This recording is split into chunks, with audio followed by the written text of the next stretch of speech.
అదే RTV app వార్తల్ని క్షణాల్లో చదివే అవకాశం ఉంటుంది. ఒక న్యూస్ పేపర్, ఒక టెలివిజన్ ఛానల్ మీ చేతుల్లో ఎప్పుడూ ఉంటాయి. నల్గొండ జిల్లా దేవరకొండ పరిధిలోని చింతపల్లి పోలీస్ స్టేషన్ పరిధిలో కూడా మనీషారెడ్డి అనే వ్యక్తి 100 రూపాయలు ఇస్తే 200 రూపాయలు చేస్తాను, అదేవిధంగా 50,000 రూపాయలు ఇస్తే 1,00,000 రూపాయలు ఇస్తా అంటే డబుల్ ఇస్తానంటూ కూడా ప్రజలను మోసం చేస్తూ కూడా సుమారు 50 నుంచి 80 కోట్ల వరకు కూడా మోసం చేసిన పరిస్థితి కనపడుతుంది. బాధితులు లబోదిబ్బో ఉన్న పరిస్థితి కనపడుతుంది.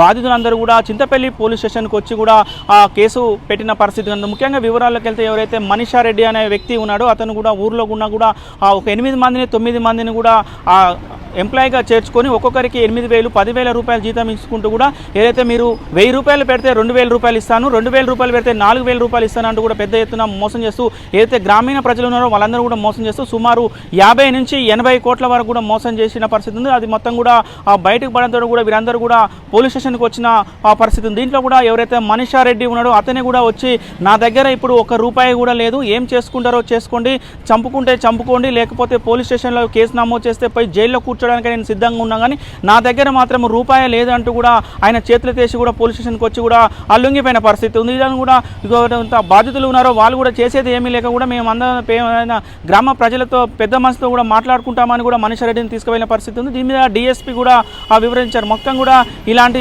అంటే ఇళ్ళ ముఖ్యంగా కూడా ఏదైతే ఆ బ్యాంకుకు సంబంధించిన ఉద్యోగులు కూడా డబ్బులు ఇచ్చిన పరిస్థితి కనుక అంటే బ్యాంకు వడ్డీ తక్కువ ఉంటుంది, ఇతనికి 50,000 ఇస్తే 1,00,000 రూపాయలు వస్తున్నాయి కాబట్టి ఎక్కువ వస్తున్న ఉద్దేశంతో కూడా బ్యాంకు ఉద్యోగులు కూడా ఇందులో ఉన్నారని కూడా డిఎస్పీ చెప్పిన పరిస్థితి ఉంది. మొత్తం కూడా ఎవరైతే గ్రామీణ ప్రజలను కూడా వీళ్ళు మొత్తం కూడా ఆశ చూపి కూడా పైసల ఆశ చూపి కూడా కాయ రాజా కాయ అంటూ కూడా ఆశ చూపి కూడా పెద్ద ఎత్తున 80 కోట్ల రూపాయల వరకు కూడా మోసం చేసిన పరిస్థితి కనపడుతుంది. తీసుకుపోయిన 80 కోట్ల 50 నుంచి 80 కోట్లు అని పోలీసులు సమాచారం చెప్తున్నారు. 50 నుంచి 80 కోట్ల ఉన్న ఆ డబ్బులను మొత్తం ఈ మనీషారెడ్డి అనే వ్యక్తి ఎక్కడ పెట్టారు, ఎలా ఉందనే మీద పోలీసులు దర్యాప్తు చేస్తున్న పరిస్థితి కనపడుతుంది. సమాచారం ఆ పోలీసులు మామూలు చెప్పిన సమాచారం ప్రకారం ఎవరైతే మనీషారెడ్డి ఉన్నాడో మనీషారెడ్డి కూడా ఏదైతే ఆన్లైన్ గేమ్ ఆడుతున్నాడు, ఆన్లైన్ గేమ్ ఆడిన క్రమంలో కూడా ఆ డబ్బు మొత్తం కూడా అందులోనే పోయిందని కూడా చెప్తున్నారు. అంటే ఈ 50 కోట్ల రూపాయలు ఏ ఆన్లైన్లో పెట్టినా కూడా అంత పెద్ద అమౌంట్ పోదు, కానీ ఈ మనీషారెడ్డి మాత్రం ఆ డబ్బులు మొత్తం ఎక్కడో పెట్టాడు అన్న ఉద్దేశంతో కూడా ప్రజలు మొత్తం కూడా మా డబ్బులు మా కేవలం మేము కాయ కష్టం చేసుకొని కూడా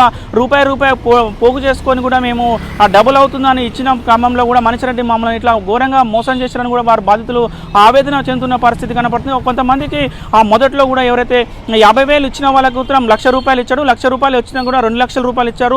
అదే క్రమేపీ ఆశ చూపించడం కూడా ఆ చుట్టుపక్కల వాళ్ళు కూడా ఆ 1,00,000 రూపాయలు పెడితే 2,00,000 వస్తున్నాయనే ఉద్దేశం కూడా పెద్ద ఎత్తున కూడా పెట్టారు. కనీసము ఎంతమంది అంటే 50 నుంచి 80 కోట్ల రూపాయలు కూడా ఉన్నాయి కాబట్టి ఎంతమంది బాధితులు ఉన్నారన్నది లెక్కలేదు. మరి రేపు ఎల్లుండి 2-3 రోజుల్లో కూడా ఆ బాధితులు కూడా మొత్తం కూడా కంప్లైంట్ చేయడానికి పోలీస్ స్టేషన్కి వచ్చే అవకాశం ఉందని కూడా పోలీసులు చెప్తున్న పరిస్థితి. దీని మీద పూర్తి విచారణ జరిపి దర్యాప్తు చేస్తామని కూడా డిఎస్పీ చెప్తున్న పరిస్థితి కనపడుతుంది.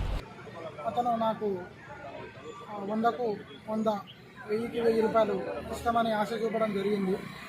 ఆశ చూపడం వల్ల నేను 10,00,000 రూపాయల దాకా పెట్టాను. ఇంతవరకు నాకు ఎటువంటి 1 రూపాయి కూడా చెల్లించలేదు.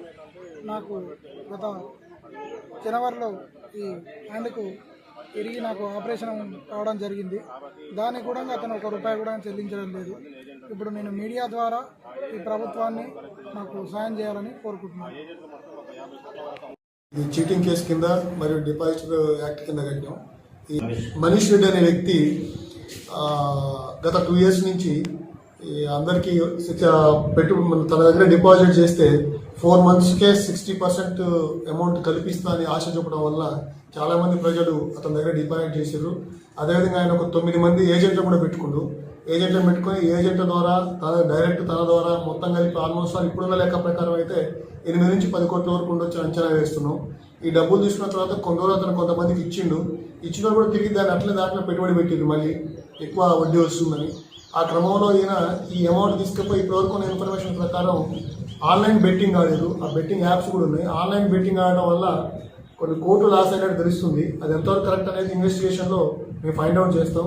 అదేవిధంగా ఈయన ఏమైనా ఆస్తులు కొనడా, వేరే వాళ్ళ పేరు మీద కొనడా, ఇంకెక్కడ ఆస్తులు సంపాదించారా, మరి ఏజెంట్లు ఏమైనా ఆస్తులు కొన్నారా, వెహికల్స్ కొన్నారా, ఇవన్నీ కూడా దర్యాప్తులో భాగంగా బయటకు తీసి అలాంటి ఆస్తులు ఉంటే ఖచ్చితంగా వాటిని గవర్నమెంట్ రూల్స్ ప్రొసీజర్ ప్రకారం సీజ్ చేసి యాజ్ పర్ లా పబ్లిక్ అందరికి కూడా ఎవరైతే సఫరింగ్ అవుతుందో, ఎవరైతే డిపాజిటర్స్ ఉన్నారో వాళ్ళకు న్యాయం చేయడానికి చట్టపరంగా సహకరిస్తాం.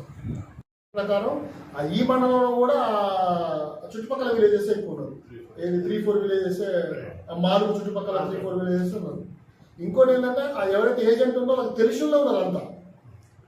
ఇప్పుడు నువ్వు ఒక ఏజెంట్ ఉంటే నీ నుంచి ఒక 10 మంది 20 మంది 30 మంది నీ బంధువులు నీ ఊరోళ్ళు నీకు తెలిసిన మాత్రమే ఉన్నారు. ఇప్పుడు మన దగ్గర ఉన్నది రేపటి ఇంకా పెరుగుతుండొచ్చు. ఎంతమంది అనేది మనకు ఫిగర్ చెప్పలేదు. ఇక్కడ ఇంకోటి విషయం ఏంటంటే వీనితో పాటు వీనికి డైరెక్ట్ లింకు లేరు ఎవరు. మాక్సిమం మధ్యలో ఉన్న 9 మంది ఉన్న మీడియేటర్స్ ఉంటారు కదా, ఈ మన ఏజెంట్స్. ఈ ఏజెంట్స్ని పట్టుకుంటే మనకు తెలుస్తుంది, లేదా స్వతహా పోలీస్ స్టేషన్కి వస్తే మనకు వాళ్ళు ఇచ్చినప్పుడు మనకు అర్థమవుతుంది. ఈ 2-3 రోజులు ఐడెంటిఫై చేస్తారు ఎంతమంది బాధితులు. ఇంకా రాలే, ఏజెంట్లు ఎవరు తీసుకోలేదు. ఈ రోజు పిటిషన్ ఇప్పుడే వచ్చింది. ఏజెంట్ అని కానీ అక్యూజ్ కానీ అదుపు తీసుకున్నాకనే లాస్ట్కి అది కూడా వెరిఫై చేస్తాం. ఆధారం అంటే పేమెంట్ మోడ్ ఫోన్ ద్వారా చేసిర్రా లేకపోతే ఎట్లా చేసిర్రు అనేది నిరూపించుకోవాలి కదా. నేను ఏం లేకుండా ఉత్తేజించుకెళ్ళి ఇచ్చినట్టు ఇంకా లాస్ట్ ఆప్షన్. దాన్ని కూడా మనం కన్సిడర్ తీసుకుంటాం. ముందైతే ఎవరైతే బాండ్లు ఉంటాయో ఎవరికైతే ఇది ఉంటాయో వాళ్ళు ఇంపార్టెంట్, మనకు వాళ్ళతో తీసుకుంటాం. నేను ఏ ఆధారాలు లేకుండానే రావచ్చు, మమ్మల్ని అప్రోచ్ కావచ్చు. ప్రజలు బాధితులకు మా పోలీస్ నుంచి రిక్వెస్ట్ ఏంటంటే దయచేసి మీరు ఎవరైనా బాధితులు ఈ వీడియో న్యూస్ తెలిసినాకైనా చింతపల్లి పోలీస్ స్టేషన్కి వచ్చి సిఐ నవీన్ గారు ఉంటారు. మీ దగ్గర ఉన్న ఆధారాలు, మీ దగ్గర బాండ్ ఉండని లేకపోతే చెక్ ఉండని లేకపోతే అట్లీస్ట్ వాట్సాప్ ద్వారా పేమెంట్ చేసి మీరు ఉంటుంది కదా ఆన్లైన్ పేమెంట్స్ ఏమైనా ఉంటే అలాంటి ఆధారాలు ఇస్తే మీది కూడా రాసుకొని చట్ట ప్రకారం మీకు దాంట్లో న్యాయం చేయడానికి ప్రయత్నిస్తాం. Easy amount. బెట్టింగ్ యాప్లు కూడా స్టార్టింగ్ పెట్టినప్పుడు బాగా వస్తాయి. స్టార్టింగ్ మనకు 10 పెట్టి 20 వస్తుంది, దానికి అడిక్ట్ అయిపోతాం. సేమ్ పే కార్డ్ లాగానే పెడుతుంటే వస్తుంటే ఒక దురాశ. బెట్టింగ్ యాప్ అనేది 100% మోసం. బెట్టింగ్ యాప్ అనేది మోసం. ఎందుకంటే దానికి స్టార్టింగ్ ఆ యాప్ కంట్రోల్ ఎవరి దగ్గర ఉంటుంది, ఏదో ఒక వ్యక్తి చేతుల్లో ఉంటుంది. నేనే యాప్ కంట్రోల్ చేసేది. వాడు పెట్టినప్పుడు బాగానే 10,000 పెట్టినప్పుడు 20 ఇస్తారు, 20 పెట్టి 40 ఇస్తారు. ఒక్కసారి 5 లక్షలు పెట్టగానే నాకు కట్ చేస్తారు. ఉండొచ్చు గవర్నమెంట్ ఎంప్లాయీస్, బ్యాంక్ ఎంప్లాయీస్ కూడా ఉన్నారు. బ్యాంక్ ఎంప్లాయీస్ కూడా ఈ విధంగా రావడం అనేది చింతించదగ్గ విషయం. వాళ్ళకి తెలిసి ఏది ప్రొసీజర్ 60% ఇస్తారంటే ఎట్లా ఏ వ్యాపారం చేస్తే 60% వస్తుంది అనేది కూడా ఆలోచించాలి. జనం పెట్టుబడి పెట్టేటప్పుడు ఎక్కడ పెట్టుబడి పెడుతున్నాం, ఏం పెట్టుబడి పెడుతున్నాం, ఎస్పెషల్లీ గవర్నమెంట్ ప్రమోట్ చేసే గవర్నమెంట్ తోటి ఉన్న ఆర్బీఐ అప్రూవల్ ఉన్న వాటితో పెడితే సేఫ్ ఉంటుంది. తక్కువ వడ్డీ వచ్చిన 60%, 100కి 60% 4 నెలల్లో వస్తుందని పెడితే ఇలాంటి మోసాలనే మనం చూడాల్సి వస్తుంది. మరిన్ని వీడియోస్ కోసం ఛానల్ ని సబ్స్క్రైబ్ చేయండి. లేటెస్ట్ అప్డేట్స్ కోసం వాట్సాప్ ఛానల్ ని ఫాలో చేయండి.